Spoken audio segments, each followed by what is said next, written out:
alguien que no es del Señor, pero hace buenas obras, ¿a quién se le adjudica esas obras?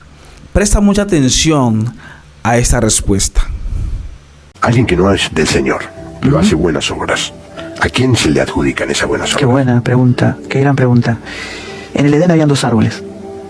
Uno, el árbol donde está enroscada la serpiente, ¿no? Que es el árbol del conocimiento del bien Y de mal. O sea que ahí está el bien y el mal.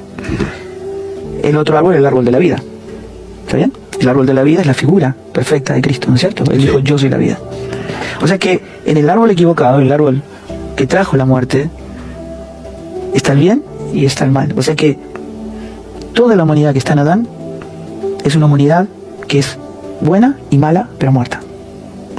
O sea que lo que el hombre llama bueno, precisamente si vos agarras Mateo capítulo 7, dice en tu nombre profetizamos, echamos fuera demonios, hicimos muchos milagros en tu nombre. El Señor le dice, no conozco.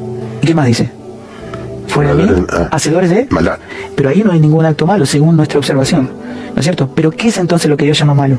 A todo lo que no es su voluntad, ¿no? Él dice, versículo 21, no es el que predica, no es el que dice Señor, Señor, sino el que hace la voluntad de mi Padre. Exacto.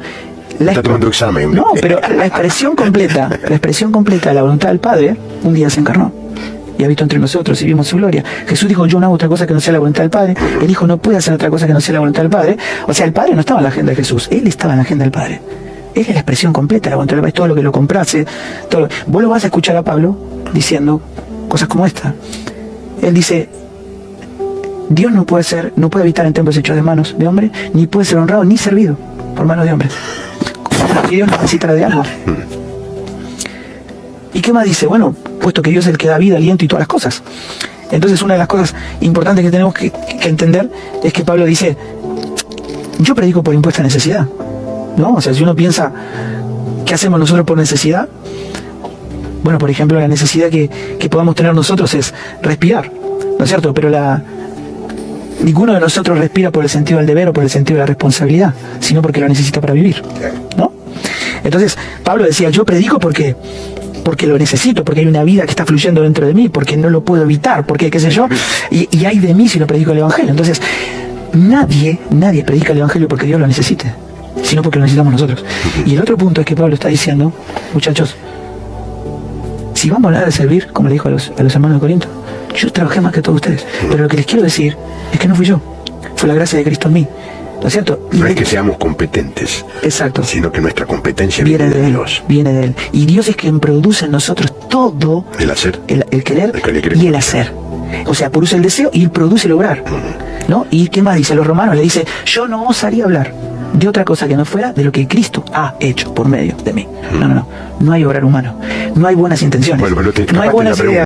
Bueno, como en esa respuesta, realmente nosotros, aquí me quedó algo claro y algo que aprendí, es que el hecho de que nosotros creamos que estamos haciendo algo bien, y si no está dentro de la voluntad de Dios, no significa que está bien. Por eso la palabra nos enseña que muchos predicaban la palabra, muchos hacían milagros, muchos hicieron muchas cosas, pero como no hacían la voluntad de Dios, se quedaron.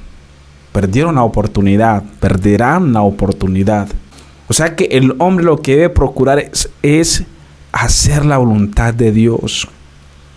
¿Y cuál es la voluntad de Dios? Amar a tu prójimo como a ti mismo. Buscarle. Andar conforme al como Él manda. Porque predicar cualquiera puede predicar. El enemigo puede predicar.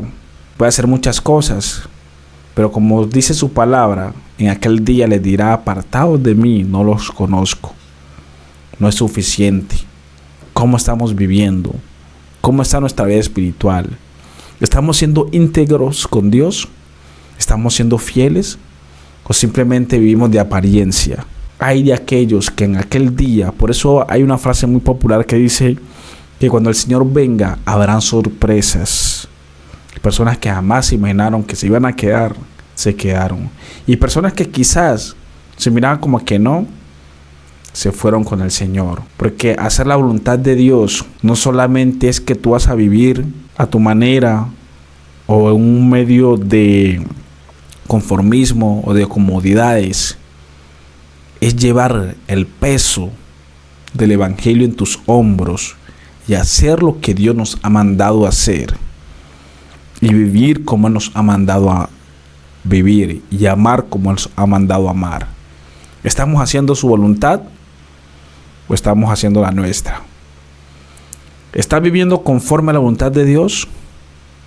¿Estás haciendo lo que Él quiere que tú hagas?